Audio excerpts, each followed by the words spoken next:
understanding the height of the mountain is one thing, but understanding the shape of the mountain is crucial when deciding the best way to the top. What's up, everybody? John Royster with my lovely girlfriend, Abby Linchengo. Hi. I think that's the first time you ever said girlfriend or like introduced me as your girlfriend on this podcast. You're always just like my lovely, my like sidekick, my old trusty state bullseye. If y'all see my last vlog, you'll know what I'm talking about. Anyways, yeah, it's from when we went to Kentucky. Oh yeah. So how's everyone doing? It is Sunday night. We are doing this podcast pretty late in the week and in the day or the night. There has been some changes. Major life changes to old Diamond Strength Systems and John Royce and Abby Linchengo. So basically what's going on, so let me back up a bit and cover our Deadlifts and Donuts event. So Deadlifts and Donuts went great. Our buddy Marty from the gym, he had a great setup. As soon as we got there, the table was set up, donuts were there, speakers were up, and we was ready to rock and roll. They had chairs there. It was a good setup. A lot of people showed up, and it was a good fun time. When I got there, I ended up leaving and going and getting everybody coffee because the plan was to get some like boxed coffee from like a Tim Hortons or something, but we couldn't find any or whatever, so I just went to McDonald's and got everybody coffee. Came back, and we started the event. It was good. So how we did it was we started off with just a bar and a bar and a quarter for the females. Then we went to a bar and a plate, so 135 for the males, and then the females hit it. And then we just kind of jumped by 10s and 30 pounds, or 20 and 30 pounds. Yeah, we jumped 20 pounds for the woman, and then... For the woman? For the woman. For the women. Woman. I don't know. They know what I mean. And then 30 pounds for the guys. And it went good. It kind of evened the playing field out. A little bit. I mean, I don't know. So the way it was set up is like, because we jumped weight, you couldn't just warm up like at your own pace. You kind of warmed up on the platform, which, I mean, was also kind of a good thing, because if you have some people out there who have like these shitty warm-ups that don't know, properly how to warm up, then at least they get to warm up on the platform, and everybody has a chance to warm up at least, and nobody's like hogging the platform or hogging the bar or whatever, not letting anybody else warm up. But it was a good fun time. We had a lot of fun. Eric Banks won it for the guys with what did he pull, like 6 something? Yeah. So, yeah, he pulled like 600 something pounds for the guys.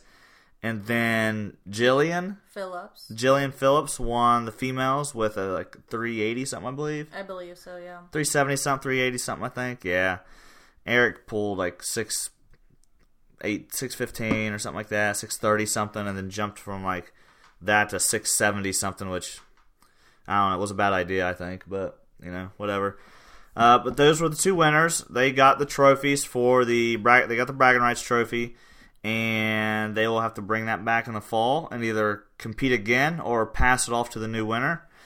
And we'll just kind of keep the ball rolling, try to kind of one-up ourselves every time we go and do that.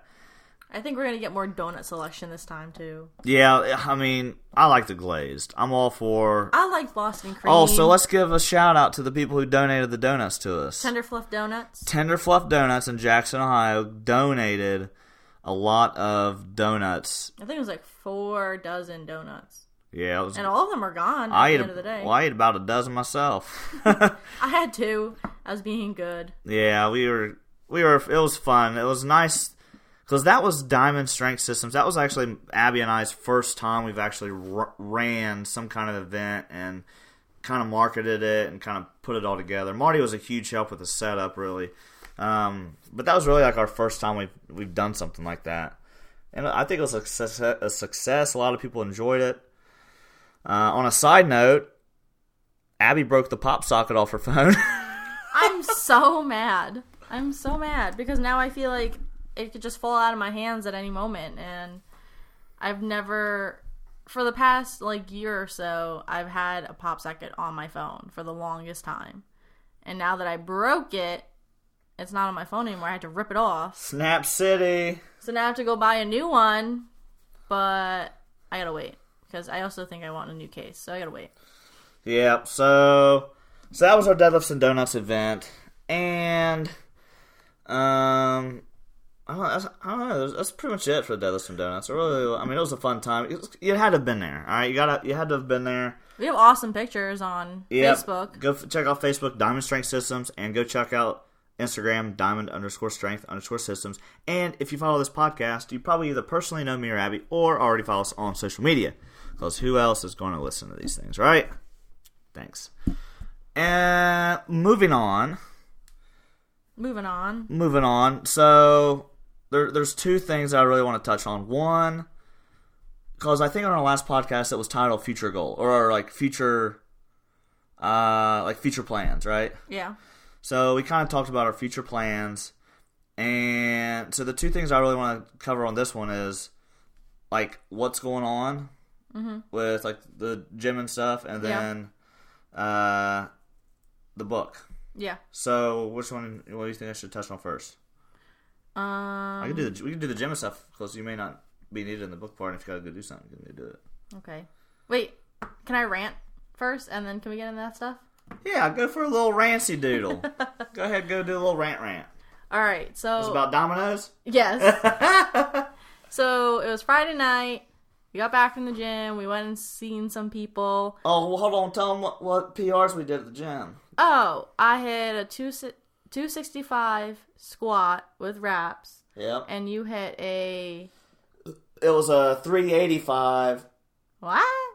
We were doing low box squat. Yeah, I thought I had 315 plus a quarter and a 10. Oh, okay. Yeah, I thought so. Yeah, 385 for a single and a low box squat with a medium stance. I suck at low box squats. And then right after that, we went into deficit deadlifts and conventional. Yep, yeah. Conventional stance. I hit 505 for 5, and Abby, what do you get? I feel like I had a plate and a quarter, so 185 for 3. That's not really a PR. It was just heavy.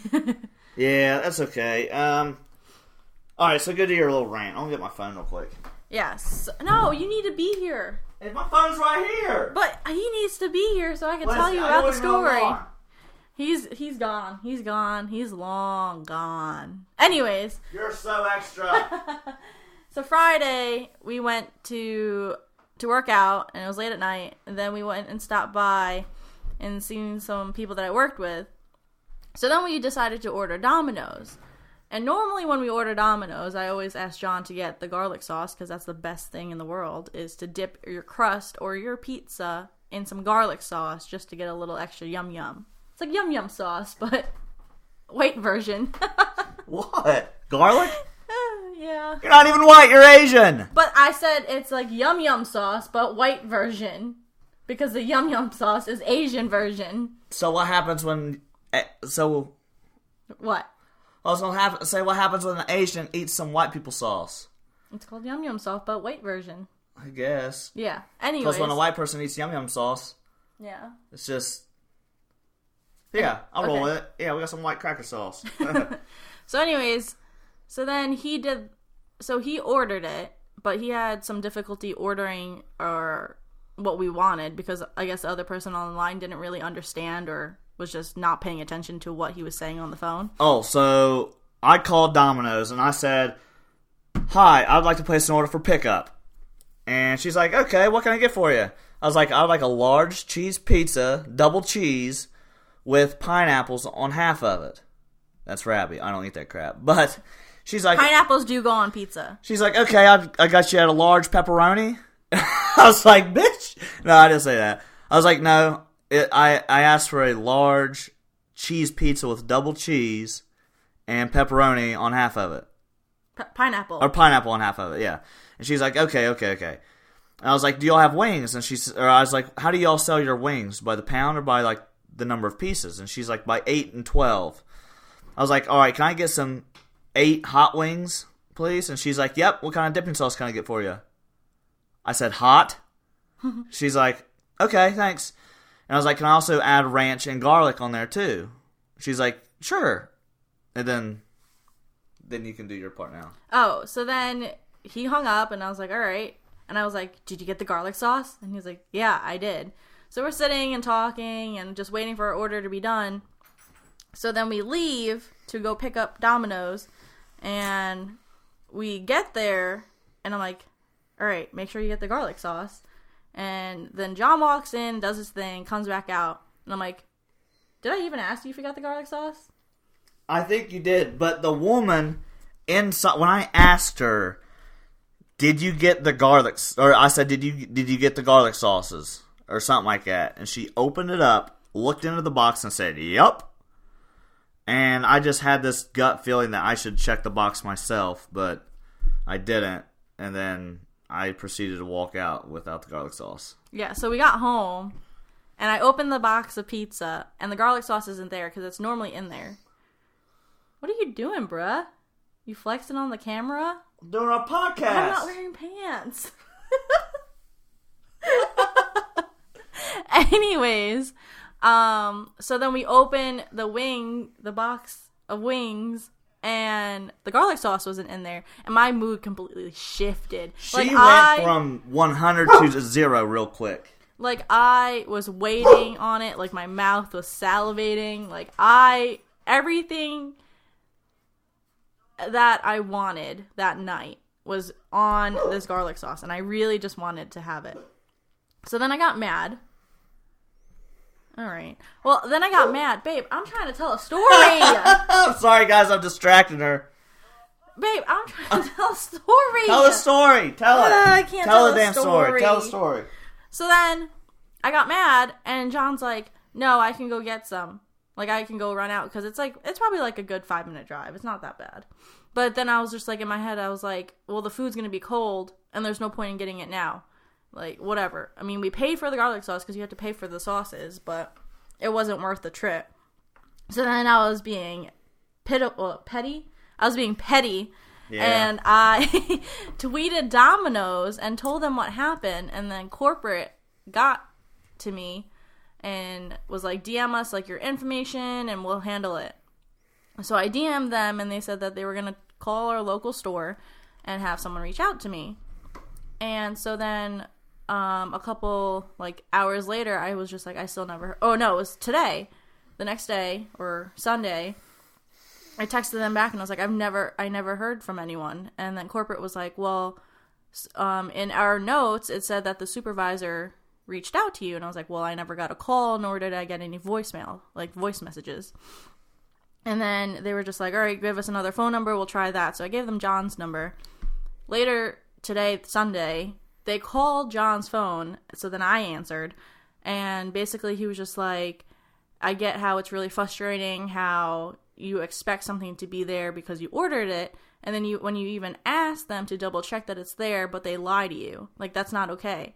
So, moral of the story, always check what you order, or if you don't get what you ordered, complain about it, because I got free food out of this. I got like $17 of credit for Domino's, so now all we got to do is get free Domino's whenever we're hungry, and that's free dinner right there. Yeah, I'm kind of like on this thing where I'm starting to hold other people accountable for their actions.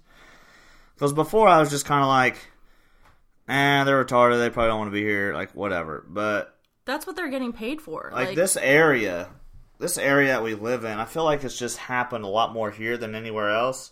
Yeah. Wait, even yesterday, we went to go. Oh, yeah. We went to Tractor Supply store. Hold on. Wait, what? We got to tell them what we're doing first, and then, because are we jumping story if we tell them now? No. Yes. Yes. Well, this will go into what we're talking about. All right, so wait, I want to say it. Size it then. So we went to a Tractor Supply store, right? And we went in there for one intention, and the intention is to get some rubber flooring for our future gym. And so then we ask a sales associate, and we're like, hey, do you have any rubber flooring? And she, like, without batting an eye, she just goes, nope. And I was just like, well, it says online that you guys do. And she was like, well, you probably have to ship it here and get it picked up. And I was like, oh, okay.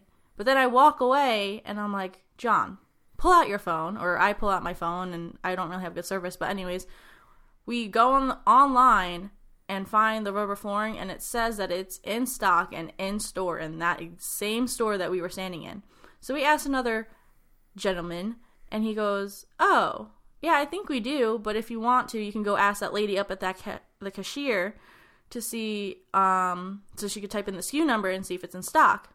So we waited in line, and we asked the lady if they have it in stock, or if it's even in the store, and she was like, yeah, it's out back. I could go show you. And we were just like, really, you have it out back when someone else just told us that it's not there. I was hoping that the other lady who didn't know what the heck she was talking about was like looking over at us so I can kind of give her like that, bruh, that look, you know? Yeah. But she wasn't. It was whatever. Yeah. But then at the end, like afterwards, we were like, thank you for showing us. We even asked someone else and they said that you guys didn't even have it, blah, blah, blah. So like we made it aware that someone else made a mistake. And I try to make it a point to let people know that they made a mistake, because it's just like, you don't want that happening to anyone else. You don't want someone to walk in for an intention of trying to find something that they really need and have them be turned away and say, no, we don't have it. But it's literally like 5 feet away. Like, people don't know. Like, they just got to look and they just got to listen. I think people just don't want to be bothered sometimes, which is okay because everyone has their days. But it's also your job. That's why you're there. You're supposed to help people, and you're supposed to, like, sell these things. You work there, you know, and that's what you're getting paid for. Yep. Agreed. So, yeah. Well, going into why we were getting the rubber floor. This is why we were getting the rubber floor. So, a few weeks ago, or week and a half, whatever, last time we did this podcast, you know, we talked about some of our future plans and what we were doing and what we're trying to do and all that stuff. So, because this podcast is kind of like a documentary, like an audio version of, like an audioed documentary version of what's going on. Should we say the name? No. Of the business? Diamond Strength is our business. Okay. So Diamond Strength Systems. Diamond Strength Systems has been given the opportunity to utilize a room here in town. It's a room in a business, and we don't want to say the name of the business just yet, but there's a business here in town that's giving us a room for free. It's about a 23 by 15 and a half. Yep, 23 by 15 and a half room. And it's a nice building. It's not like a junk room or nothing. So we actually got a pretty nice room, and we got the opportunity to turn that room into a gym. Mm-hmm. And it's going to start off as a private studio type deal, so we can train clients one-on-one. It's not going to be open, 24/7 or anything like that. I don't know what the future holds, because, I mean, heck, within the past 2 weeks, a lot of things have happened. So, yeah. Not sure what the future holds, but as of now, we are gonna start purchasing equipment and get this place up and running to be a full functioning gym. To train clients out of one-on-one. And some of you may be like, 23 feet by 15 feet, and bitch, whatever. You obviously don't know me and what I can do with opportunities given to me, so... Yeah, and we're gonna have, like, really nice equipment. It's gonna be super clean. It's not gonna be, like, some ratty... Like, everything's gonna be clean. Ratty, old, like, rusty stuff. Clean, nice, and new, but... It's gonna stay like that for the time being, but once we actually get a gym, it's still gonna be nice, clean, and neat, but it's gonna be a place where you can go and set some freaking goals and crush some PRs and actually, change your life and get stronger and compete and all that good stuff. So yeah. It's gonna be a hardcore atmosphere and a nice, clean facility. Ideally, I would like to stay in this room for as long as we can. And just build up a really good clientele and just really, like... I want to maximize this room. Exceed its limits, basically. So we're going to try to grow out of it. Like, I don't want to, like, expand if we don't need to. Because that's extra expenses that we have to do. But hopefully we pay for. Yeah, hopefully we have to expand sooner than later, Yeah, but I would ideally like to stay in the same area for as long as possible, as long as we're capable to.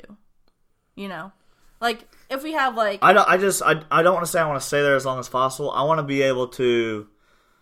I want to just do so good at marketing and so good at customer service and training and actually changing these people's lives that all of a sudden we're getting flooded with people and we don't have a choice but to expand. Yeah. But we're not going to leave this room before that happens. And we're not going to leave. That's what she's saying. And we're not going to leave until we're financially able to leave. Yeah, because this room's free. We're not paying rent. We're not paying utilities. We're not paying utilities. We're not paying and we're not taking a loan out for this equipment. We're buying the equipment with cash. So yeah. And we're just going to use the money from the business and put it right back in the business to start getting more stuff. So right back into the business and right into debt that we have to pay off to future purposes and stuff like that. So yeah, we got a gym, kinda. And we went and we purchased some rubber flooring, and that's actually like in the truck now, and we're going to get it put down in there Tuesday, but we're going to hold off on the double-sided sticky tape for now. Yeah. Because this is a tile floor, and the rubber mats are somewhat textured on the bottom. I mean, they're not flat, but so we got some double-sided sticky tape to help these rubber mats stick to the floor. But I want to wait before we start getting equipment in there because I have a feeling that we're not going to like where they are. Yeah, so I have two designs here in front of me set up. You all can't see, obviously, but see this one, Abby? Yeah. So let's say we set it up like that, and then later on somebody gives us another piece of equipment. We have nowhere else to put it but over here. Yeah. Then we got to pull the mats up and then. Yeah, because we don't have the entire floor being done. We only have not even like a quarter. We're only not putting the floor mats where we need to put them. We're not covering the whole floor away. Yeah, so it's like we got to see how big the equipment is and then space it out like that. We don't want to place it down permanently because we don't know where everything's going to go. But once we have all the equipment and we figure out and utilize the space that we have, then we can put the rubber flooring down for good and make sure it don't move. Yeah. But yeah, that's what's been going on for the past week. Yeah, it's moving pretty quick, I think. I mean, and it just goes to show like things happen for a reason, and you just gotta take things and do it. You gotta take the opportunities and just do them. But yeah, what do you gotta say, babe? Well, what I gotta say is this: I was talking to a buddy of mine at the gym the other day, and he was like, he told me, he said, if I started a business years ago, I'd be sitting pretty right now. That's pretty much verbatim what he said. And I told him, I was like, how old are you, man? Or he told me, he's like, dude, I'm 43 years old or whatever. And he thought in his mind that it's too late to start a business, like, whatever. I was like, dude, you have all the time in the world, like. You could live a whole nother lifetime, I mean, by that time it's, 80, almost 90 or whatever. But, so we're over here looking at memes. But if you guys or girls are out there and you want to start a business, just freaking do it. Whatever you have to do to make things happen, just make it happen. Whether it's saving pennies, saving nickels, picking up freaking change off the sidewalk and putting it in a jar in your room. Over time, that shit adds up, and eventually you're going to have enough money to go do or get whatever it is you want. Or even live minimally. That's in addition, yes. You have to do that, which we have been but trying, not to the extreme. Yeah, we've been trying, we're slowly living minimally. Because we've been busy. Yeah, we've been busy, and we haven't, I remember coming here, February, March, April, whatever. We used to eat out all the time. All the time. Yeah, because back in our old hometown in New York, there was a freaking... nothing. McDonald's and a family-owned Italian restaurant that wasn't even good. Yeah, so when we got here, we always ate breakfast at Bob Evans, and then we'll go to Buffalo Wild Wings, and then we'll go to a place called Courtside, which is a bar / restaurant type thing. But we would always go out and we would always like eat out. But now we just buy our groceries and we roughly spend around like $150 every week or so, just because we buy a lot of ground beef, a lot of steak, and those things add up. And then we always buy like the little knickknacks that we find along the way. Yeah. Like Epsom salts or like things that we need for the house. Just buying extra stuff at Walmart. Yeah, so Walmart's dangerous, okay? I don't know if y'all do a lot of shopping there, but it's dangerous because once you get going down the miles and see all that good stuff you want, you can be buying some extra shit. Yeah, but we don't really go out and do things. Like, we don't really go to Huntington or Ashland or anything anymore. And what we do, we just like, I think most of our money gets spent on gas because we drive a lot. Like, we drive to Jackson and then we drive to Portsmouth to hang out with your family and stuff. But I think we're a lot better now financially, you know? Yeah. Because in the beginning we would just be going out all the time and we weren't really like staying home. And I like staying home on the weekends, and then I like going out on the weekends too. Like, just going out and about in town. Like, I think this Saturday, we went out this Saturday and there was just like a hoops project outside, and it was just a bunch of like basketball teams, 3-on-3 games, and everyone from like all the little towns surrounding Gallipolis, they all came around and played some basketball. It was crazy because this is less than 2 miles from our house, and we get down there and they had like a whole block blocked off. Yeah, it was like a block party. Yeah, it was basically a whole block party because there was music playing, food, like lots of good stuff going on. The little small businesses were open too, and we got to go into some cool little town, like little places. Yeah, there was one called the Potted Edge, and they just had a bunch of succulents and cactuses and all this fun stuff that you could put in a pot. Some of them were really expensive. It was like $60 for a 3-foot tall cactus. But that shit grows for that takes forever. Yeah, to so grow. I didn't realize this, but when you go to Walmart and buy those little tiny cacti, they maybe be like 4 to 6 inches tall. Well, if you want these things to grow like 2 feet, it takes about a year for those to get that big. So if y'all ever see cactuses on TV or whatever, cacti, it's taken them a long time to get that big. I was just surprised at how slow they grow. Maybe not all of them grow that slow, but I guess I was just surprised. And then we went to River City Leather. Yeah. And we took them our old weightlifting belts that we had for a different company name on it. It was our old company. Yeah. And we took River City Leather, our old belts, to see if they couldn't re-logo them to the new company name, Diamond Strength Systems. Then after that, we went to... We got some... What's the popcorn place? I got a milkshake. Sprinkle and Pop. Sprinkle and Pop. Something like that. Yeah, it's down on 2nd Street in Gallipolis. They have amazing popcorn, all kinds of different flavors, and there's also yogurt in there. Frozen yogurt. Yeah, I just went and I got a vanilla milkshake. I got a strawberry banana smoothie, which was actually really good, because sometimes they don't make... Like, sometimes... It was yummy. Sometimes other stores don't make it how I like it. Yeah, they did that. They did a really good job.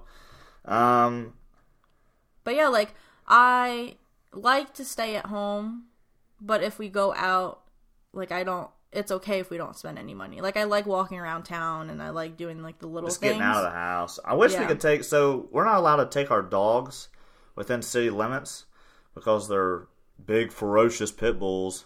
Yeah, which Onyx will literally just lay on you and crush you, and that's about as vicious as he gets. Yeah, and so we can't... I'd love to be able to take the 2 dogs down there, but we can't take Onyx and Callie just because of the city rules, so... Yeah. Fix your shit, Gallipolis. I mean, I think we could... Like, I don't think someone's gonna stop us. Like, they're just walking, you know what I mean? It's like, I think... like a police or someone, or like a cop or someone would stop us if they were barking obnoxiously or something, or like causing a scene. You know what I mean? Like, if they were just walking and just doing their dog thing and just sniffing the ground and putting their nose up in the air. Yeah, if they're just some dogs sniffing butts, leave them alone. Yeah, like, they're not causing any harm, you know? Like, if we're the only 2 people walking down the street, I don't see why it would be a problem. Yeah, me neither. So, let's take them down to the park. I mean, like, not off the leash, but, like, let's We'll walk them around the park, maybe. No, because I don't want a cop to take it. The next thing we know, I'm fighting a cop because they took our dogs. They can't take your dog. They also have... If the rule is you can't have... But we don't know that. Ignorance of the law doesn't matter. But they have freaking things that say they're the city of Gallia, or the town of Gallia. They have tags that say that they're allowed here. Or not allowed, but like they're registered in the county. Yeah, in the county. You just can't have them within city limits. I guess. I wouldn't want to go down there and some cop's trying to be Mr. Hotshot because he has 6 weeks on the police force. The next thing you know, he's taking our 2 dogs. Yeah. And I'm flipping ape shit because they took our babies. Yeah. So I wouldn't chance it. But yeah, so just trying to live minimalistic to an extent, slowly. Yeah. Just getting better at handling our finances and stuff like that because my contract on the Army is going to be up at some point, and we're going to try to make the transition into this private studio weight room. We're going to try to make the transition into that so we can build up a nice big clientele in this room, one-on-one sessions, small group training, athletes, strength. I'd like to train for powerlifting. And then we're also going to be training at Iron City Barbell in Jackson, Ohio as well because I really like the people there. I really like the facility. I really like the equipment. So we're going to kind of be training at both ends of town, or both locations. Yeah. And which kind of leads me into the next topic, I guess, unless you want to touch on anything before I go into it. Yeah. I mean, I'm not like cutting you off the mic or nothing, but because you're going to have ideas too, I know. Am I? Yeah, you're going to have some stuff. Do I have things? Yeah, you got things in your eye creases. So, like your tear ducts, how you can get like eye boogers in there? Every time Abby gets some like eye boogers in there, I say that she has stuff in her Asian cracks. I don't know. Anyways, moving on. So with all of this stuff going on, with all of these changes, and we're trying to do this, we're trying to do that, we're trying to market, we're trying to train, we're trying to work, we're trying to do everything, and because you got to, you got to do everything. Let your work on your weaknesses, but stay true to your strengths. Do what you do best. Okay, don't be trying to do something or be somebody you're not. So, with all that being said, I've been doing a lot of reading here lately. I've been doing a lot of listening to podcasts. I've been doing all kinds of fun stuff. And let me switch chairs here. Yeah. I've warmed it up for you. I'm switching chairs. My back hurts. So with all this being said, I've been doing some research and reading and listening and asking questions and this and that and all this other good stuff. So, I don't like this chair. Well, we need 2 rolly chairs. Get another rolly chair then. We don't have one. Get one. Get me one. I will. Okay. And I just finished Gary Vaynerchuk's book a week or 2 ago called Crush It, or Crushing It. His first one was Crush It. This one I just read was Crushing It. So, I read his book. It was a great book. And I think I even spoke about it last on the old podcast, I think. So, the next book that I have is by Pat Rigby. It's called the Fitness Entrepreneur's Handbook. And I want to kind of be using the last half of these next podcasts going over this book. And actually, because like I said before, I'm documenting this stuff. I want to call myself really a creator.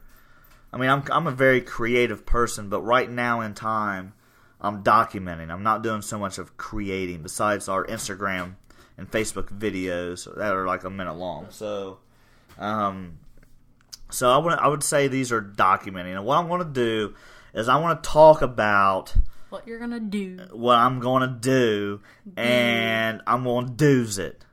So, that threw me off. I was like on a roll. No, so, yeah, I want to talk about this book and the things in the book and how I'm applying it to what we're doing with Diamond Strength Systems and starting up a gym and all this fun stuff. So I'm gonna get this book here. And I'm not gonna read the book, but if you're somebody like if you're a personal trainer, or if you're wanting to try to start a business or open something up, or you're helping start a business or whatever, I think you can learn from me and Pat Rigby in this book and use it to your advantage. Okay, let's get started. All right, so chapter 1 is the ideal business. It kind of goes over the core components of an ideal business, the blueprint, some questions that you need to ask yourself or that you at least need to be able to answer, the truth about building an ideal business, something like that. So I'm not gonna read the whole thing because these chapters in this book are actually kind of long. I think the first chapter's 70 pages long. Jeez. Yeah, so I'm not going to cover everything, but I just wanted to skim it and talk to you about how I'm applying it to our fitness business, right? Yeah. And then how Abby could apply it to her upcoming journey in business as well. Okay. So, the 5 core components of an ideal business. And I'll just read them off and then touch on them. Independent, distinctive, enjoyable, authentic, and lucrative. So an ideal business is controlled by you. That's why you went into the business, and that's why I'm going into the business, is because I don't want to work for somebody else. I don't want to put hours upon hours to help other businesses and other people. I want to do this for myself. I want to build a masterpiece, or I want to build, I want to have a legacy to leave behind, and I want our future kids and our future grandkids and their grandkids and all that good stuff. I want to set them up for success. I want to be that person in this family that changed the family to help them live great and fantastic lives. Distinctive. So the dictionary says that distinctive means having a special quality, style, attractiveness, etc. Do you know of any businesses that you consider extraordinary that don't fit that description? Your ideal business must stand out, and it must be distinctive. You got to be different than everybody, folks. You can't just be, the same Jenny off the block or whatever. Be different. I'm so Jenny from the block. Used to have a little, now I have a lot. Don't make me go into it. I'll start dropping bars. So the next one's enjoyable. Enjoy what you're doing. Growing up, my grandpa always said, as long as you love what you're doing, you're never going to go to work a day in your life. And the more, some people can say they like their job, but do you love your job? Do you truly love what you do and have a passion for what you do? Because when I'm going out and finding rubber flooring and I'm pricing bars and squat racks, I enjoy doing that stuff. That stuff is actually fun to me because I'm doing things that's going to eventually turn into something amazing. Wait, I have a question. Yes. Real quick, really off the topic. Okay. Do you have a chiropractor thing tomorrow? I do. At what time? I think it's 9. Okay. Continue. I totally forgot about it. See why it's good to have, a nice little girlfriend to remind you of things. Sorry. Was it 40? Yeah. 40 a visit. French City Chiropractic, Gallipolis, Ohio. So authentic. Your ideal business must be reflective of you, your belief, and your values. If you're going to love it, then it can't be cookie cutter and look like every other blended business out there. And the last one, lucrative. Obviously, your ideal business needs to be lucrative, but you need to be able to enjoy the type of income that provides for you both now and in your future. Don't just live paycheck to paycheck. You need to, if you're going into your own business and you don't have, you want to do a 401k, you want to do some kind of savings, or else, if that business doesn't take off or doesn't catch fire like you want it to, you got some money in the reserves. Let's just say that. So, what does your ideal business look like? And these are some questions this is all towards fitness related stuff, but it could be a good way to learn outside the box and think outside the box. There's lots of businesses out there that are in fitness that you can learn from and that I can learn from. So who do you want to work with?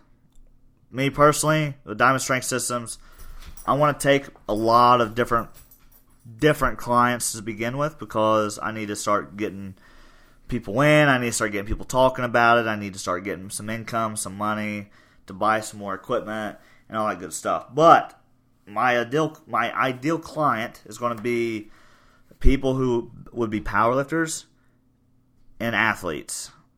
That would be my ideal clientele, and first responders or something like that. So next would be, what sort of format will you deliver your training in? What type of experience do you want your clients immersed in? What type of culture will your facility have?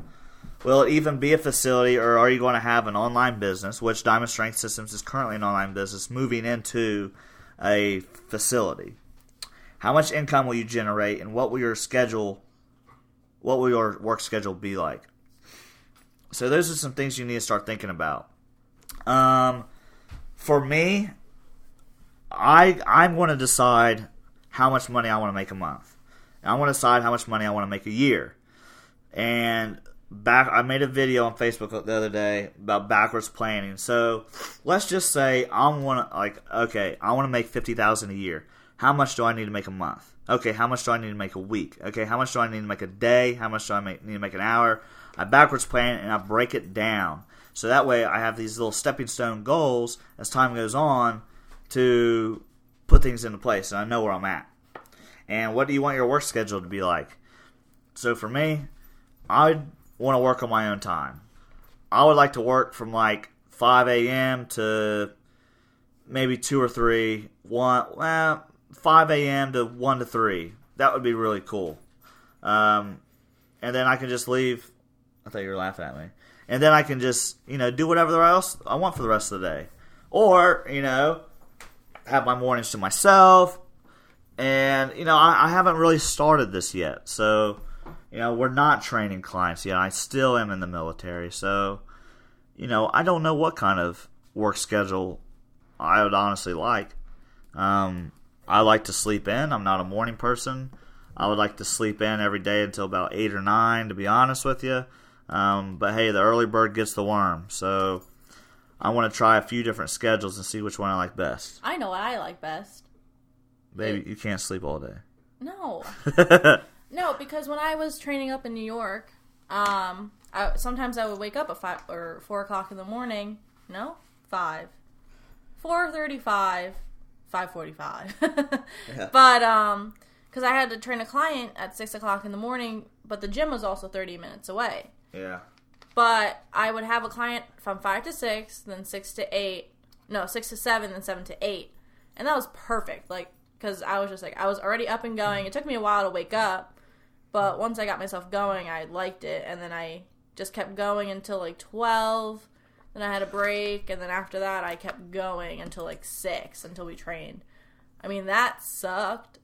Whoa, your voice was sucked. That sucked. But the thing was that she wasn't getting paid for it because it was an internship. Yeah. So if she was getting paid for it, she would have been making some jack. But it was for Kyle. I mean, she got paid a little bit after a while, but to begin with, it was an internship. And it was just, put yourself in her shoes for a minute. And she worked all those hours and didn't get paid.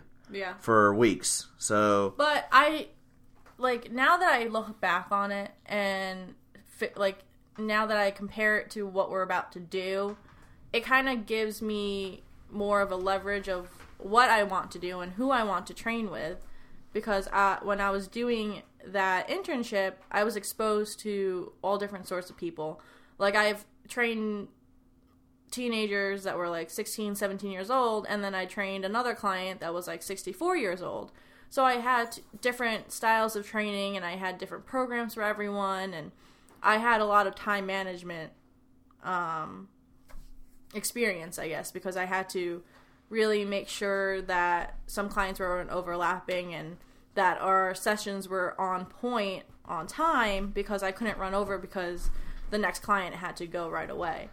So looking back on it now, I really liked that internship, but at that point in time, I didn't really enjoy it as much as I would like to. Only because it was free, and two, I was really, like, just on my own. Like, no one really taught me anything. Like, I was there, like... You had your experience from, like, me and you. Yeah, but, like, I didn't really have, like, that supervisor to be like, hey, like, this is what you should be doing, or, like, these are the client... Like, if you have this client, then you should be doing this so-and-so. Like, I had to Google everything or, like, read on what I should be doing with geriatrics. And it wasn't bad. Like... I got in a lot of really good feedback, and a lot of people would say these things, like, very nice things about me, and some of them even wrote testimonials for me for our website or for whatever, or even they would be like, if you need me as a reference, I will use you. Like, you can use me, I mean.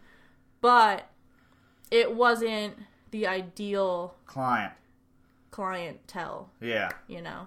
It wasn't exactly who she was wanting to train. A couple of those people were, but... Yeah. So yeah, this is going to be, watch his tail, or is your business. You make the schedule. You decide what kind of money you want to make. You make the decisions, and then you formulate a plan to get what you want. And that's what we're doing. And that's what I'm doing. This is the blueprint. You need to know who you really want to work with, which I've already covered. Yeah. And you need to go out there and get in front of those people and show them what your business stands for. Get them to know, like, and trust you. Ask them to become clients. A lot of times, people have a hard time just asking or closing. And if you're a shitty closer, in sales, then it's going to be real hard to, close. And over-deliver like crazy. Giving them what they want and giving them more than they expected. Basically, kill them with kindness. Do things that they don't really necessarily expect you to do. It's all about speed and easiness. That's not the word I want to use, though. Yeah. It's all about speed in life and in business. Is get things done and over with. Make it easy for your clients. Make it easy for your clients to contact you. Make it easy for your clients to know what you're selling. Make it easy for your clients to locate your business. Make it easy for your clients to pick a program or a package. Make it easy for your clients to just get a water out of the fridge in the gym or whatever. Make it easy for your clients. Go out of your way to do all those things for them so when they get there, they are treated like royalty. Because they're your clients and you need to treat them good. Mm-hmm. And that's what we plan on doing. So and on this blueprint where it says get in front of those people and show them what your business stands for, once we have our gym equipment in our building and we're like, okay, we got the gym equipment, now let's start marketing. Because I don't want to market too soon. And because it was kind of like that Anytime Fitness in Jackson. Yeah. They started like, hey, we're hiring. But they didn't even know when they were going to open. Exactly. And they had no idea when they were going to open. So all these people were just like, well, when are you going to open? Oh, we don't know yet. We're projected to open at this date. And Abby was thinking about working there. And they didn't open when they were supposed to really open. pushed her away from working there, which turned out that it was for the better. It was for the better, seeing how things are going now. But the thing about this is the problem that I've run into. I don't know if you've run into it. Me? So often, like you, Jonathan. Is what did you call me? That we can market as much as we want, and people will come up to you and say all these things that they want to start training, and then you'll set it up or whatever, or you'll give them the prices, but then you'll never hear from them again. And I don't know if it's like a commitment issue or if they don't want to take that first step, but I found that it's very hard to get people to actually do it. Like they're good on the phone, or they're good through text, or they're good behind a screen, but then when it actually comes to doing it and actually paying for it, you don't see them. Like, I've gotten people from my boot camp. I've gotten, like, a lot of messages saying that they were going to come to my boot camp, and they've given me dates on the days that they were going to come, but they never showed up. You know? So it's like, we gotta find a way to actually lock them in. So, in my job in recruiting, there are steps that we take. You know, hey, you need to do a follow-up within 72 hours. Hey, you need to see your future soldiers. Yeah. You have to physically see them once every 2 weeks, and you have to at least hear from them weekly. Mm-hmm. So, you know, if you're having trouble with that, you know, making sure that you oversell on the phone initially, making sure that you do a follow-up, making sure that you stay engaged with them, because you don't know what they have going on in their lives, you know. Which I do, like, even, like, when like, on the first day of boot camp, like, only, like, 2 or 3 people showed up, and I was like, all right, well, 5 other people told me that they were going to show up today.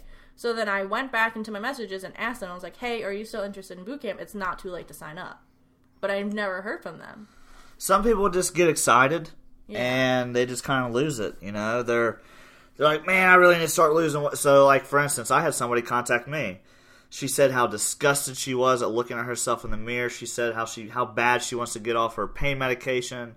She was just giving me all of these reasons as to why she wanted to work with me one-on-one. Mm. And I told her, I was like, where are you located at? We have a gym that we train out of in Jackson, and, you know, we're charging X amount of dollars per session. Mm-hmm. And she didn't respond. She didn't respond back. So the next day, I contacted her, and I just did a follow-up with her, and she's like, you know, sorry, my phone's been acting weird. Yeah, whatever. She's like, sorry, my phone's been acting weird. After 8 hours of work, driving 30 minutes to the gym is just too much for me. And, you know, obviously, she's not that disgusted at looking at herself in the mirror. Obviously, her her medication that she's on for high blood pressure and this and that, you know, obviously she don't hate taking it too bad, or she would have drove the 30 minutes to go work out with me, right? Yeah, that was like one of my clients that I had up in New York, where I trained her for free for like 3 months, basically, and then I started charging, and I think I charged like $10, $15 a session, not even. Like, it was the cheapest thing ever because of the location that we were in. And she said that she felt great. She loved coming to work out, and she said that she didn't have to take her medications anymore because of the things that she was doing. Like, I had her on a lot of cardio and like some weight training, but she liked what we were doing, and she liked coming to the gym, and she felt a little bit more confident coming into the gym, because normally she would just go and swim with her kids in the pool, which is fine, but she needed to do more. So then it came to the point where I was just like, okay, well, I am no longer free, and these are the prices, and this is how much you can pay. I'll break it down. You could pay within like 2 weeks or a month or whatever works best for your budget. But then she was just like, no, I don't think I can afford you. And I was like, well, in my head, I was just like, well, if you pay for my sessions, then that would be saving you money on your medications, you know, and like you wouldn't have to be taking your medications anymore. And from that point forward, I've never seen her in the gym after that. And it just goes to show like how willing people are to be when money's involved, you know. Everyone's just like, oh, it's too expensive, but like think about it for the longevity of your health. So from a business aspect, no matter what it is, people buy with emotion, and they solidify why they should buy something with logic. So the new iPad Pro, it's out right now. I really want one. Do I need it? No, I do not. But reason it with logic. But my emotion is, I really want this freaking iPad. This thing's so cool. It's so neat. And I don't need it. But the logic that I'm trying to use in my head is, when it comes time to start charging and having clients pay things, and I'm going around town and showing pictures to people, you know, I want a nice big screen that these people can look at. I want something that looks professional. So that's my logic behind really freaking wanting this iPad Pro. So remember that. People buy with emotion, and they like check out with logic, I guess is what you could say. So this next is going to be just a simple business plan that you can use to dial in your business and it's a model of what I'm kind of doing Diamond Strength Systems off of. And I'm just going to kind of go down the line here. Decide what you'll be known for. So you got to be able to answer that question. Because if you can't answer that question, then you're going in guns blazing. You're not even looking through your sights. So decide what you'll be known for. What do I want to be known for? I want to be known for one of the greatest powerlifting coaches / mentors / entrepreneur / strength coach in the nation. That's what I want to be known for. I want to be known for breaking records on the platform, being top 20, top 10, top 5, number 1, whatever it is, whatever I'm able to get with my hard work and my dedication, that's what I want to shoot for and go for. So you need to be, decide what you'll be known for. Do you want to be a CrossFit gym, a powerlifting gym, a general health style gym, just basic fitness stuff? What do you want to be known for, and then be the freaking best at it? Decide who you want to know you, your market. So my market's going to be all kinds of people to begin with, because we got to get some money. But I'm going to market towards athletes, strength, people who want to get stronger, and I want to promote to those style of people who actually want to change their lives and actually give a damn, and people that's going to work really, really freaking hard to achieve their goals. But while I'm marketing that and promoting that, I could pick up anybody. Somebody could see me off the street and be like, damn, who's that guy over there with that tight-ass shirt on and guns sticking out the sleeves and no holsters? Better not be a girl saying that. No, it's John Royce over there, is who it is. And what's that? My vitamins. I forgot to take my vitamins because they're not in that closet no more. Oh, hey, I got vitamins here too. We need more water. Okay, so we went to New York and we took our vitamins with us and we never put them back in the vitamin closet. So I've forgotten to take them, but I was on a really good roll, on a good routine of taking my vitamins once I wake up in the morning, because I normally take it with orange juice because these pills are very big and it's easier to take it down with orange juice, in my opinion. Yeah, so I'm going to be promoting and marketing towards my clientele that I actually want to work with. But with my amazing salesmanship skills and personality and character I have going on for me, I want to probably get a lot of people who's not in that market, but I want to take them because I need to build up. I need a name for myself, a clientele. So this city of Gallipolis can be like, wow, John Royce really knows what the freak he's talking about. He's already top 100 in the world. Oh, he's totaling 10 times his body weight in powerlifting. That's pretty incredible. So then decide at least 3 ways that you'll connect with your perfect prospects within your market.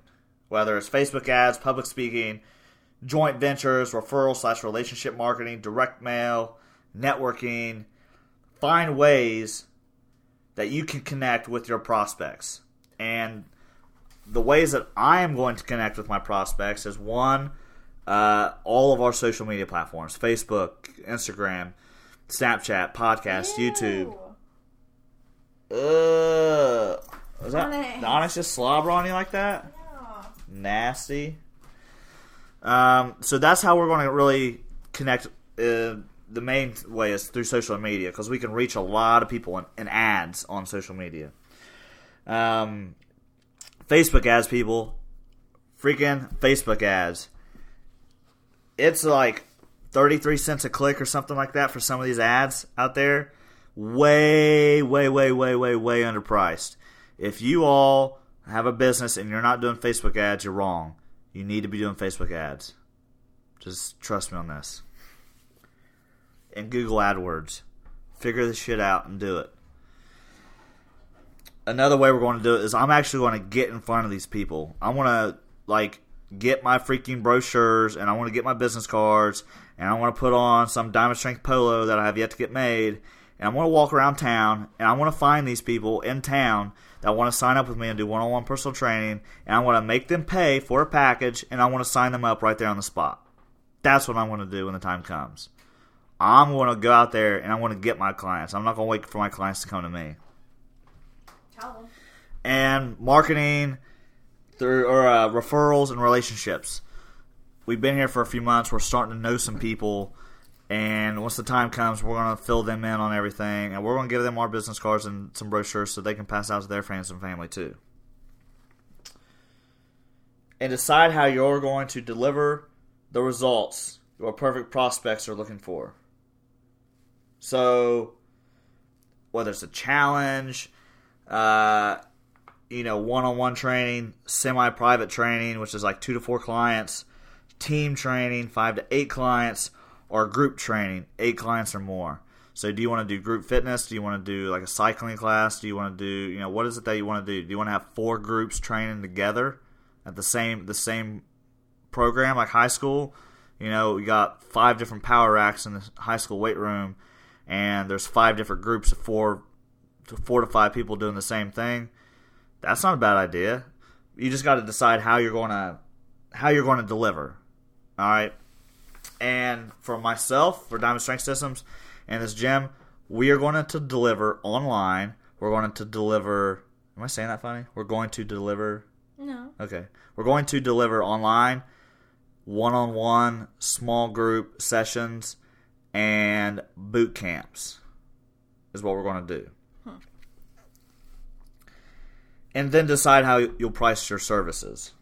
Onyx is so tired. So our biggest pit bull here, Onyx, is he hasn't left our side really throughout this whole podcast. He's just sitting here, leaning up against my leg as we speak, falling asleep as he's sitting here. I feel so bad because he loves us and he wants to spend time with us. And he's just sitting here, falling asleep, standing up because he wants to be near his mom and dad. And we just don't deserve dogs. We don't deserve dogs, guys. We don't. They're too great. But moving on, decide how you'll price your services.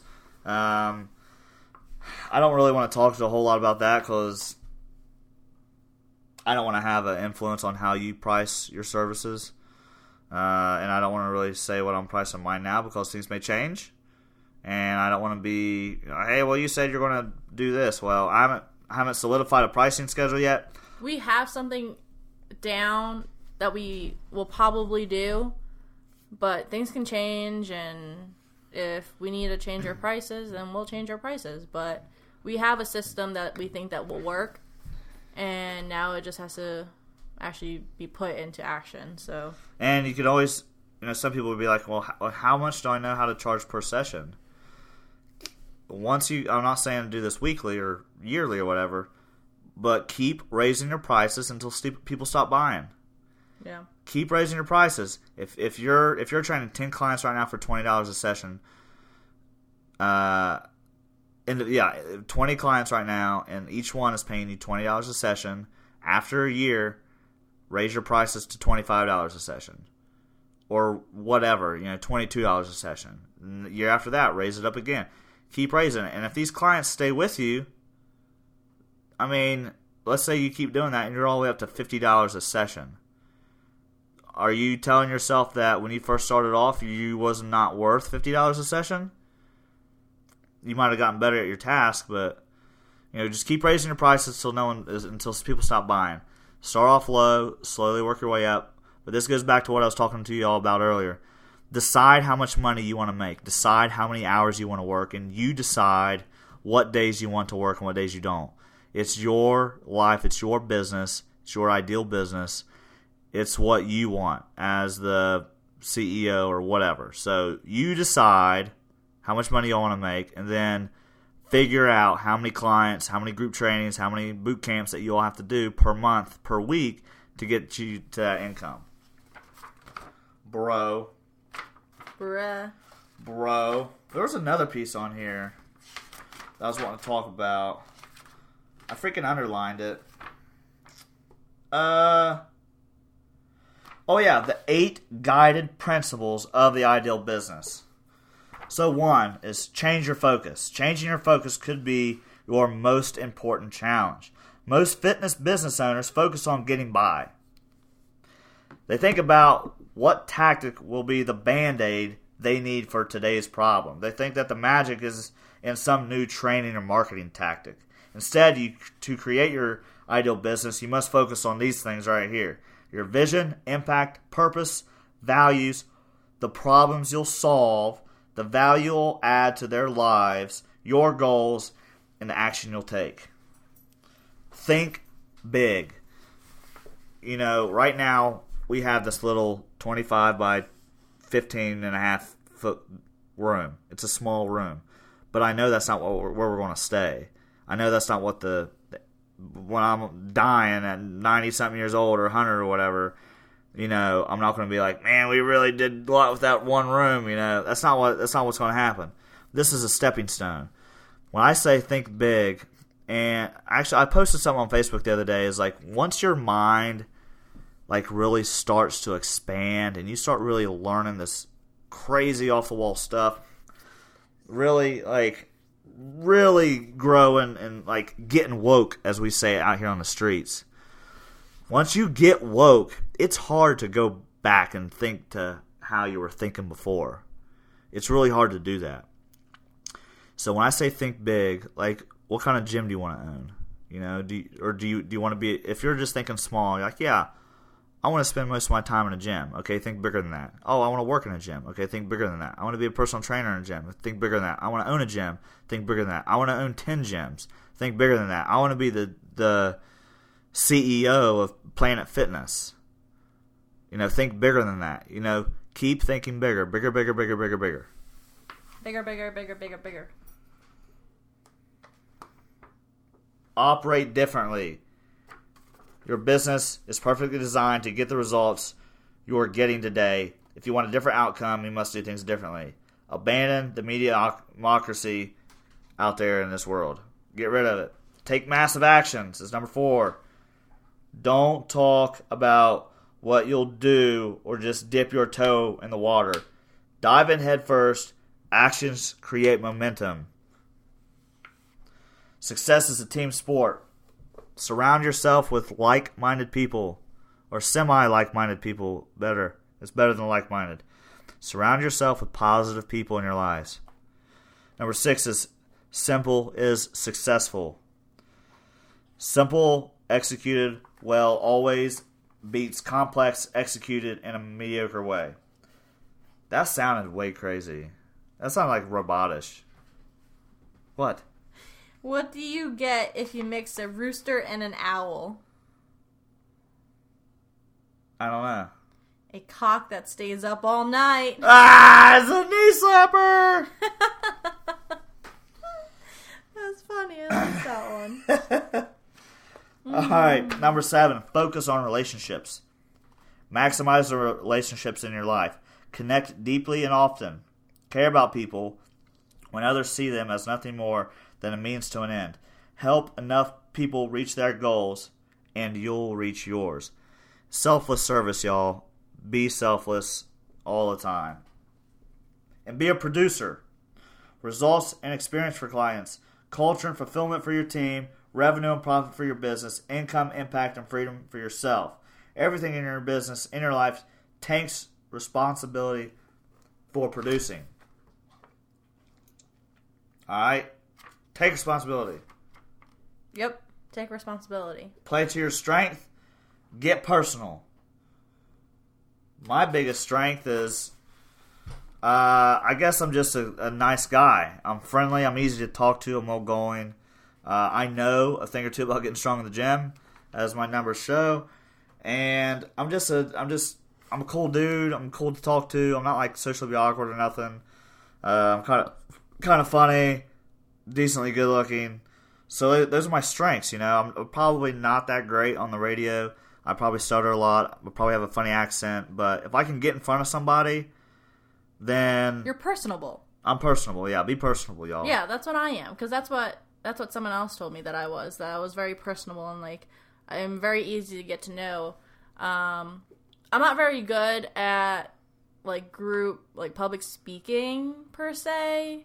But get me in, like, in front of, like, 1 or 2 people, then I can get the ball rolling and just start talking.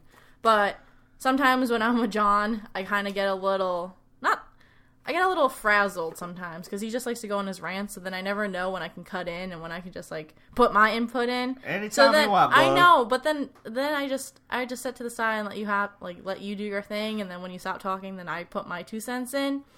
But I feel like people think I'm very quiet, but it's just when you're around, I feel like I can't talk. Not like I can't talk, but I feel like you just overpower me. So I'm just like, okay. I don't do it on purpose. I know you don't do it on purpose. I'm just motivated, babe. I'm just like, I know, but fuck, let's do this shit. You know?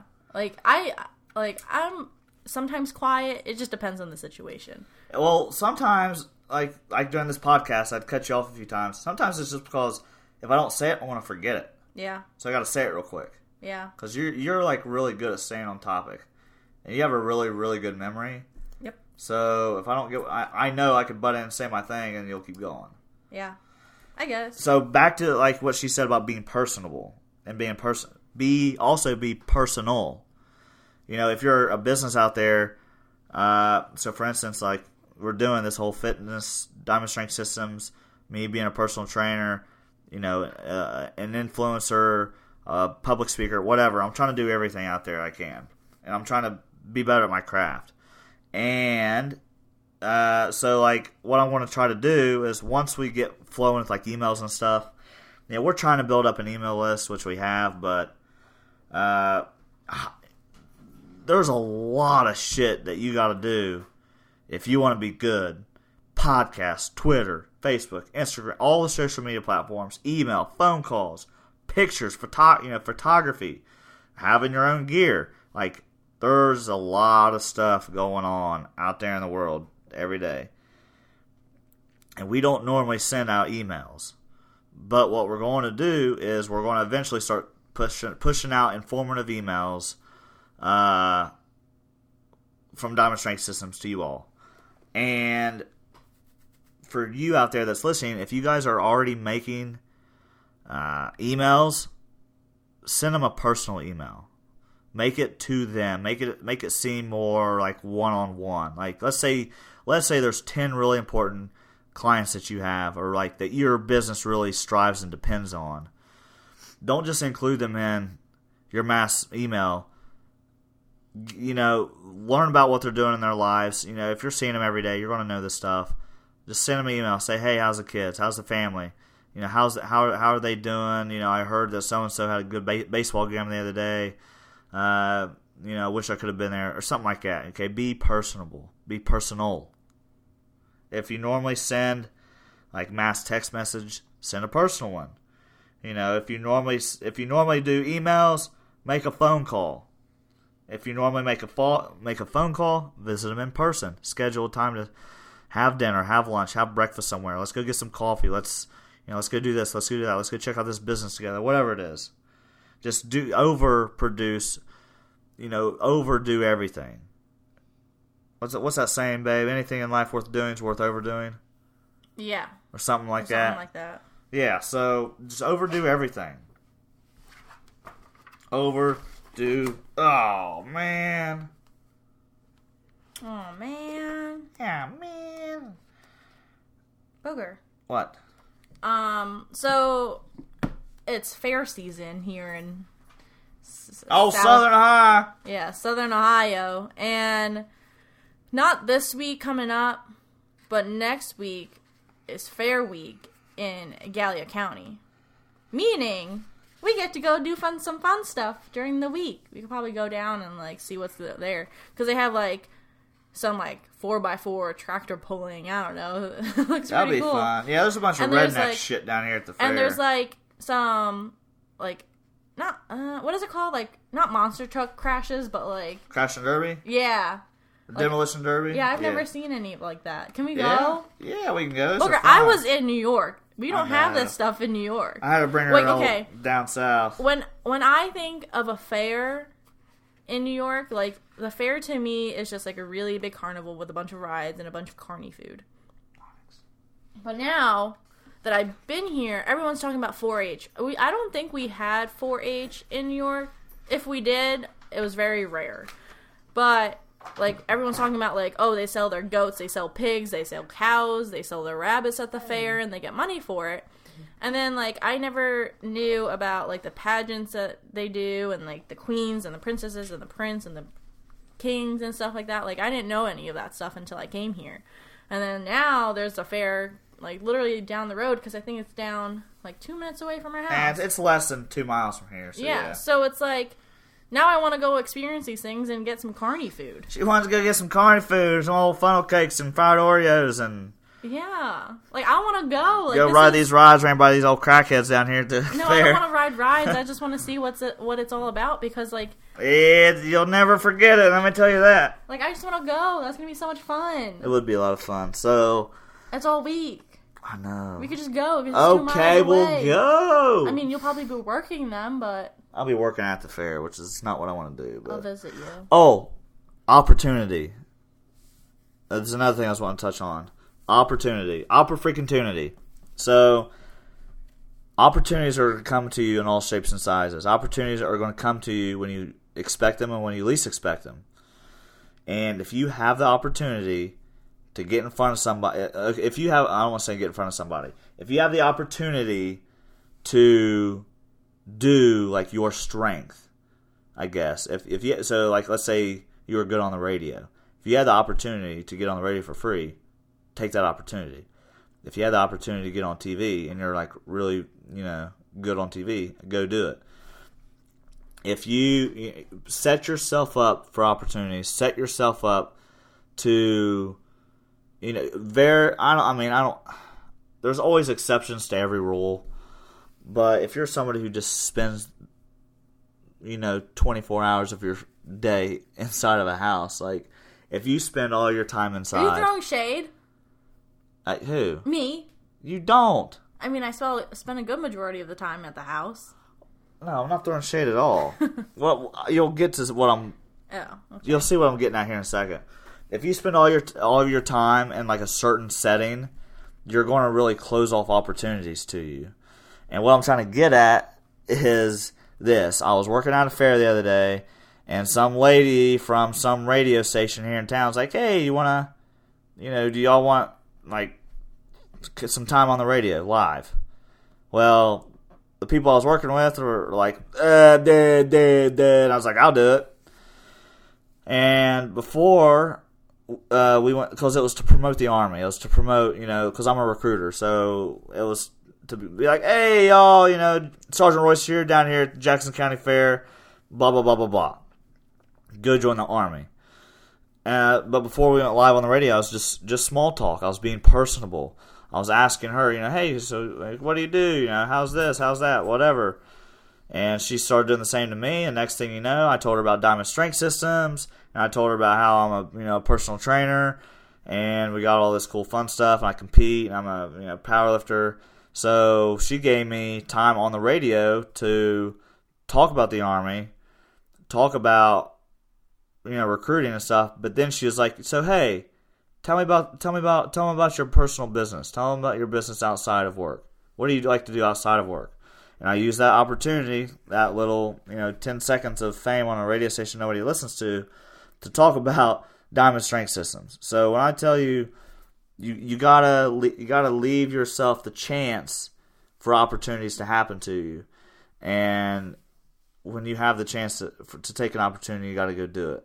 Yeah, that's kind of just like how everything has happened. Like, we've been given opportunities to express what we like to do and express our passions, and that's just kind of how we got into the place we are now. And you're always saying that, like, things do happen for a reason. Everything in my mind for my life experience happens for a reason. So it's like, now it's like actually like falling into place. And for me, I feel like it's kind of now making sense, because ever since we moved here, I've been struggling to find a job, right? And I've been getting so discouraged on, like, why people aren't hiring me, or why aren't they even calling me for an interview. She has a bachelor's degree, so yeah. But put that out there. But also, people are saying that it's hard to get a job here with a bachelor's degree, because they don't want to hire someone that has a bachelor's degree, because they might have to pay them a little bit more. Not a lot of people here have gone to college. It's just a town that we are in. Anyways, but now, like, say that I did get a different job, and say I wasn't working at the jobs that I am working at now, I wouldn't have we would have never crossed this path. Yeah, we would have never have met the people that we have met that would open up these opportunities to us. Yeah, like I've met a bunch of people doing what I do now, and I like it. I like what I do, and there's some days where I don't like it, but that's with just any job.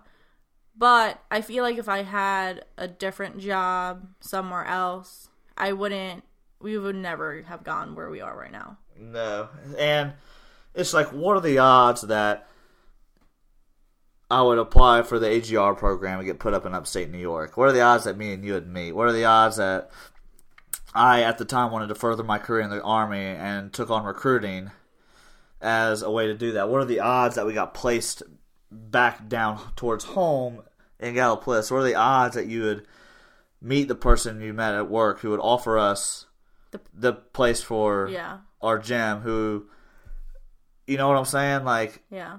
What are the odds of all this happening? And one is us working hard and working. I mean, we're kind of setting ourselves up for success, but at the same time, it's like there's been times where I just couldn't catch a break. Yeah. And when things in your life happen, you always gotta be like, okay, why did this happen? You know, why did this happen? Why did this happen? And sometimes you'll find the answers to those questions. You know, you'll understand why these things happen to you. Yeah. But and like now, like I'm in a pickle because like remember what we were talking about, how I have an opportunity to probably work at a job and get another job, but it's like that's going to limit. But that's going to limit the amount of time that I can train people, you know? And it's like, do I want to just work there for 2 to 3 months and build up clientele and then quit after 3 months? You know what I mean? Like, I don't know what to do, and it's not the best money, but money is money regardless. But it's just like, I got to try to figure out what will work best for us and what will work best for me and make me happy and make you happy. And it's a position, I'm in a position where I have to think for the future things that we need to do. Because, like, I don't want to, like, I want a job, but I also don't want to have to go and learn all these things and go to trainings and then have to quit after 2 or 3 months. You know what I mean? Like, that's not worth it to me. Like, it's not worth the trouble. It's not worth the trouble for the other person that has to hire me and the things that he will have to do and do all these. Yeah, because we're trying to open a gym, and life moves incredibly fast, way too fast. Sometimes you just want it to slow down, but we want to open a gym, and honestly, I like to open a gym up in 2 to 3 years. Yeah. But who's to say that I couldn't go win a lottery ticket tomorrow, and all of a sudden I'm putting a gym together now? You know, life moves fast. Take the opportunity, set yourself up for success, be personable, go out there and meet people, use your strengths to your advantage, work on your weaknesses, because things are going to happen fast. Yeah. And if she goes and gets this job at GNC, you know, making whatever an hour, next, you know, a few months later, boom, I hit the lottery. We're opening up a gym. She, you know, it's just, so she's in a pickle right now because honestly, she can make more money working out of this 25-foot by 15-foot room than she could working at GNC. Yeah. And it would be more up her alley and towards the direction that we're wanting to head in the long run. Because you know, when I was talking about big picture, when I say think big picture, like, I don't want to just be a personal trainer. Yeah. I want to be the best personal trainer. Yeah. But at some point, I want to stop being a personal trainer. Mm-hmm. Now I want to be a personal trainer's personal trainer. I want to be holding seminars and classes of how individuals can be better personal trainers. You know what I'm saying? Like, I'm always trying to think one step ahead, bigger picture. But you can't just be another one of these fitness gurus on Instagram that says, come and join my workshop, or, you know, pay me and I will show you how to get 20 clients by the end of the month, or, you know, whatever. They never done this. Yeah. They're just recycling information from other people. Yeah. And I am recycling a little bit of information from this book, Pat Rigby's book, but a lot of this stuff is also my personal experience, things that we're currently doing with our business, and we're trying to document and show you all what we're doing now, because you may be in the same situation we're in, or know somebody we're in, and honestly, by the time any good amount of people hears this podcast, we're going to be way further than we are now. Yeah. And two things that are crazy to me that just popped up in my head is, one is that when we started, when John and I first met, or whatever, when we started dating, we said that opening a gym up would be really cool, but we never thought that it would be a year and some change later, And then two is that I remember our plans were that you'll be staying in the Army for 3 to 5 years, then we'll move to North Carolina, and then we would. This was just a few months ago. Yeah, not even a few months ago. It was a couple of weeks ago. And, no. Okay, a month ago. A month and a half. Anyway, so our plans were that he was going to stay in the Army for 3 to 5 years. We would save up, move to North Carolina, either have the Army move us to North Carolina, or move ourselves down to North Carolina and open up a gym there. And then I was thinking, because I applied for a GNC managerial position, and I was like, okay, well, if I work for GNC and I get that position, then I could just transfer over to another GNC, because GNCs are all over the place, Yeah. And it's well, I never got the call back for that, but now look what happened, And it's now we're gonna be staying here, we're gonna be opening up a gym or a private studio, and it's just so crazy how things turn out so fast, because things just work out for the better, I feel. And it's just And I think you got to do what makes you happy, because I mean, a lot of people know me, but they don't know me. Mm-hmm. But the few people that really, really know who I am and what I'm about, they know that I would be perfectly happy sleeping on an air mattress in a gym that I've built myself, or with Abby here.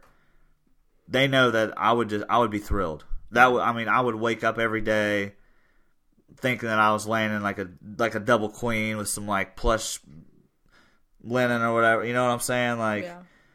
Do what makes you happy. I know that I might take a 50% pay cut. Yeah. But I'm willing to accept that, because you have one life and you need to live your life.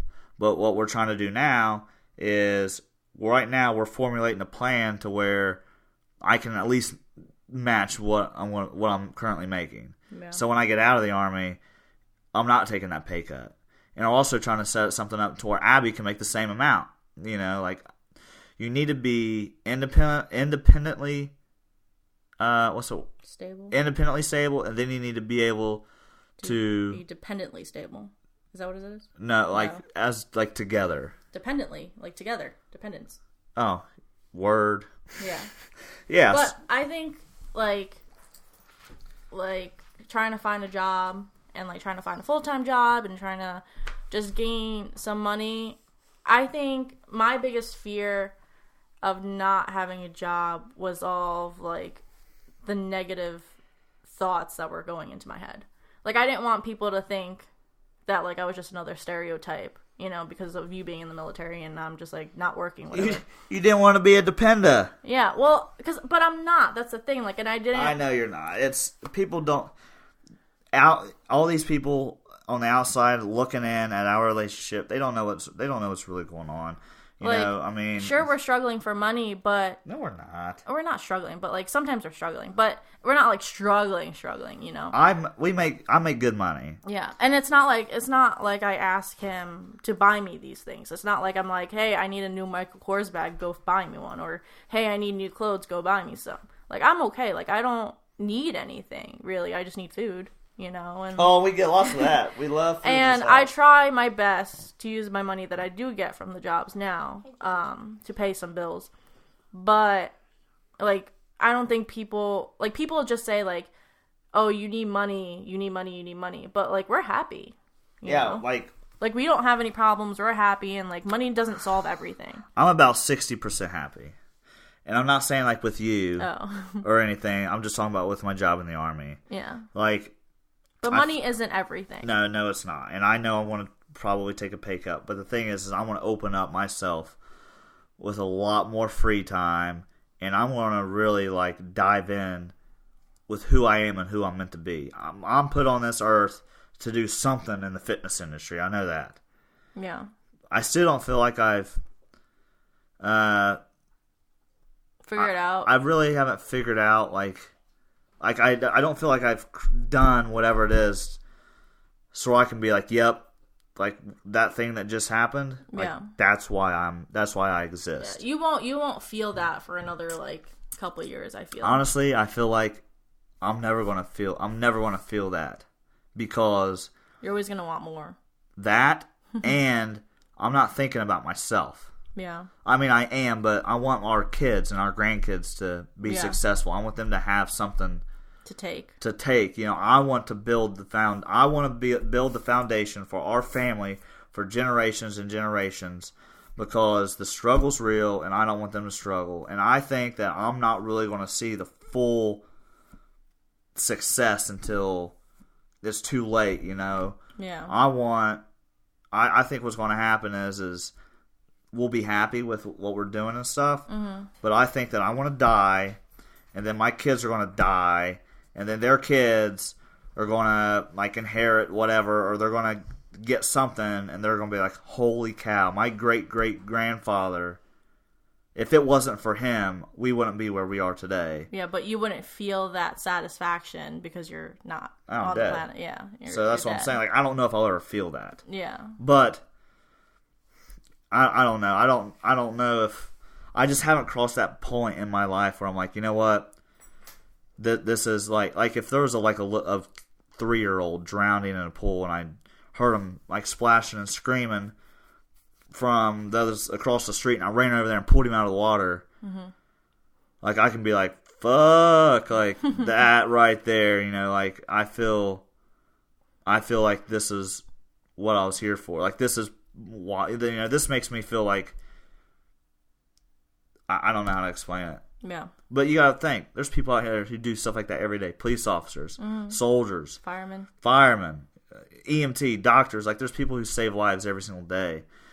So, you know, what in their mind is going to be like, you know what, this is why I was here. Like the pinnacle. Yeah. Like the peak, you know. But I'll never want to stop. I want to keep going. But I think getting out of the Army and living my life truly 100% happy, but my happiness is going to continue to increase because, so let's say we're able to financially have everything we want. We're working out of this little gym, this little room with a minimal equipment, and we're just happy as can be. Yeah.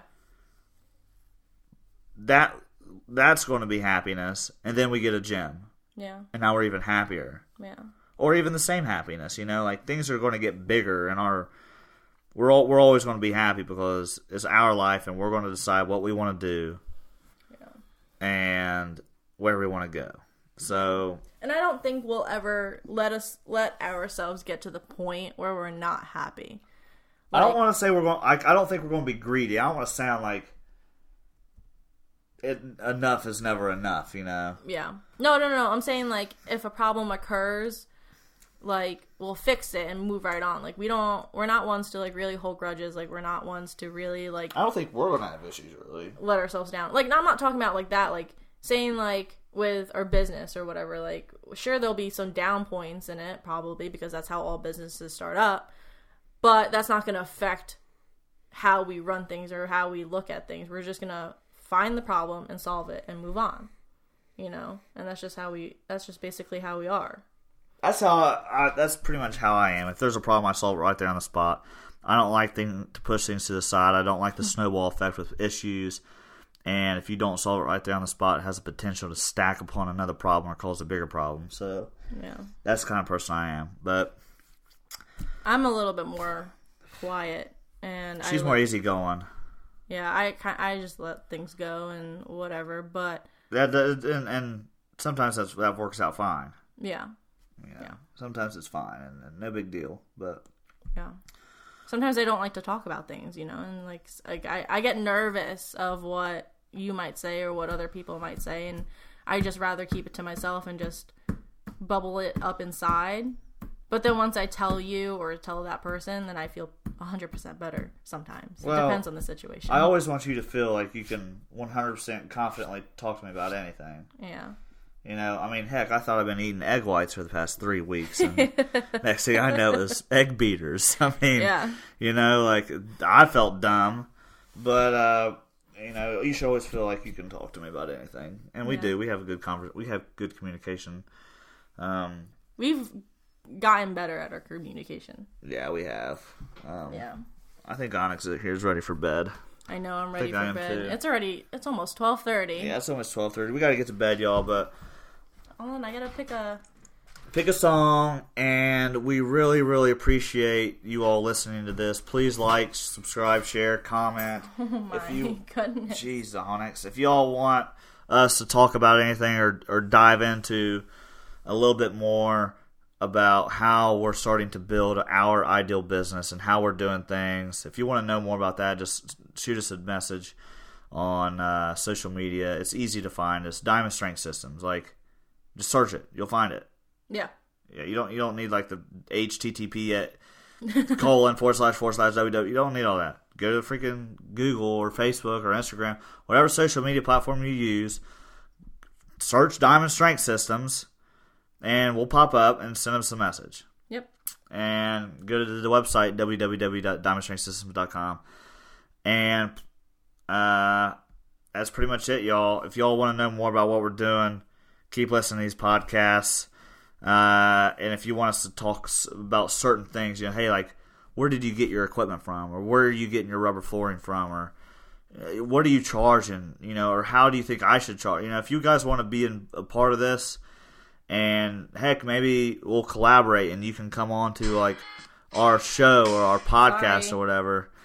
Yeah, if you want to come in and be a part of the podcast, like, you know, we'll do this. We'll figure out some kind of Skype call or something. You know, we use Audacity to record our podcast is what we use, and we have one microphone on this little tiny desk. So it's going to have to be a phone call or something. We're going to have to figure a way to make it work, but I think we can make it work, y'all.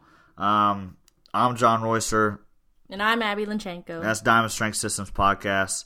Diamond Strength Podcast. Thank you all for listening. Like, subscribe, share, comment. And do y'all's thing. This is our... This is John's favorite song of the week. Okay, bye. Yeah. They ain't gonna like it. They ain't gonna like me. I be getting to the